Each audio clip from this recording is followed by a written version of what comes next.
Abraham, Susana Constantino Lara, at the same time, si Kuya Jose Bondok Mendoza at si Ate Mary Jane Spiriti Golpeo. Napakahalaga ng okasyong ito. Marriage is a mystery. Ang hirap ipaliwanag ng kasal. Maya-maya lamang, pakis the bride. Si Josel at si Skit ay mag-asawa na. Skit and Josel, bukod sa nagmamahalan kayo, ang assignment nyo talaga ay i-manage ninyo ang inyong pagsasamahan. Josel and Skit, pwede bang tumayo kayo? At pakikinggan namin ang inyong vows na inihanda mula sa puso. Mic test. Babe, sa harap ng Diyos at ng sambayanan, tinitipan kitang maging aking may bahay. Sa lahat ng oras ng ating pagsasama, di kita pababayaan na siyang tanda ng aking pagpapahalaga, pag-ibig at katapatan. Sa hirap at ginhawa, sa dusa at ligaya, ikaw lamang ang aking ibigin at itatanging karugtong ng aking buhay ngayon at magpakailanman. Pinapangako kong palagi mong nasa tabi mo at sa hirap at ginhawa, pinapangako kong magiging matapat akong asawa sa iyo araw-araw. Pinapangako kong palagi palalakasin ang loob mo at iyong pinakamalaking tagahanga. Pinapangako kong mamahalin kita at susuportahan kita palagi. At higit sa lahat, pinapangako kong walang sawa kitang susuyuin kapag tinotoyo ka. Mga witnesses. Sige, Josel. Ang ikli naman nun. Yung akin pinaghandaan ko 6 years pa. Grabe, ang haba, oh. Hi babe, best friend and my food buddy. Noong una kitang nakita at nakilala, hindi ko aakalain na magiging mag-asawa tayo sa huli. Swimmer turns to girlfriend and boyfriend, turns to husband and wife. Dati naghahanap lang ako ng magiging boyfriend, pero sa lahat ng nakita ko at nahanap ko, walang tumagal. Dahil lagi akong bigo sa pag-ibig, lagi kong pinagpe-pray na sana dumating na si Mr. Right. Sa sobrang busy ko sa paghahanap, meron na palang isang lalaki na nagkakagusto sa akin. Ikaw pala si Mr. Right, ang icing sa ibabaw ng cupcake ko. Nung naliligaw ka na, ang lagi ko namang pinagpe-pray, Lord, kung hindi si Skit ang mapapangasawa ko, please Lord, ilayo niyo siya sa akin at gumawa ka po ng paraan para maghiwalay kami. Pero ito tayo, going stronger. Salamat dahil nakita mo ako. Ikaw talaga ang binigay ni Lord para sa akin. Ikaw ang lalaking kahit pinagtatabuyan ko, andyan ka pa din para mahalin ako. Naniniwala ako sa sinasabi nila na opposite attracts. Sa personality natin, magastos ako, ikaw matipid. Malambing ako, ikaw hindi. Mainisin ka at ako naman ang pangpakalma mo kasi naiyak na ako sa tabi kapag naiinis ka. Ang kagandahan nito, nababalas ang relasyon natin.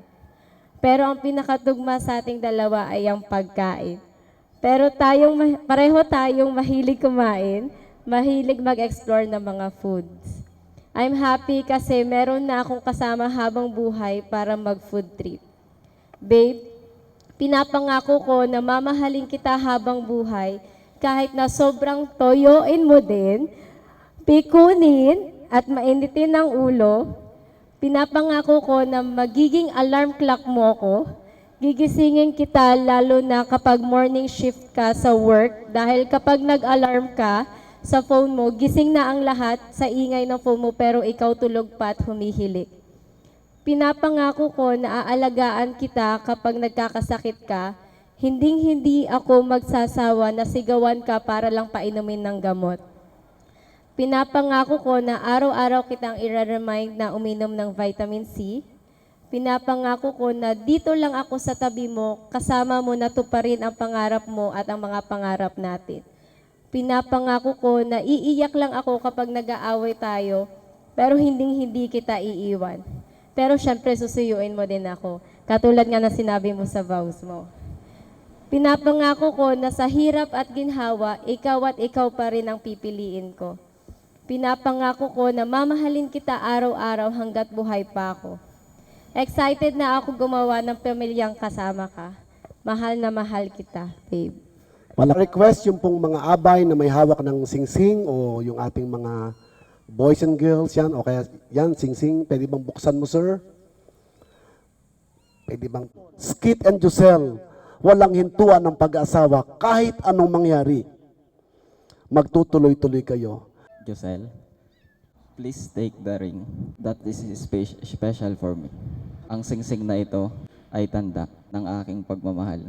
Nangangako ako sa iyo na pakamamahalin, iingatan, at aalagaan habang ako'y nabubuhay sa paglalagay ko ng singsing na ito sa iyong mga daliri. Tanggapin mo ang buhay ko bilang sa iyo. Nangangako ako na pakamamahalin ka.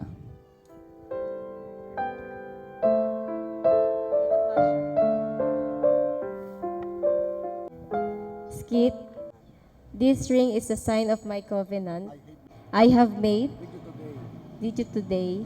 Tanggapin mo ang singsing na to bilang tanda ng aking pagmamahal, pagpapasakop at pagpapakumbaba at paggalang sa iyo. Sa paglalagay ko ng singsing na ito sa iyong mga daliri. Tanggapin mo ang buhay ko. Nangangako ako na pagpapamahalin kita. Tinatawagan ko din po yung simbolo ng kanilang treasures, ang coin.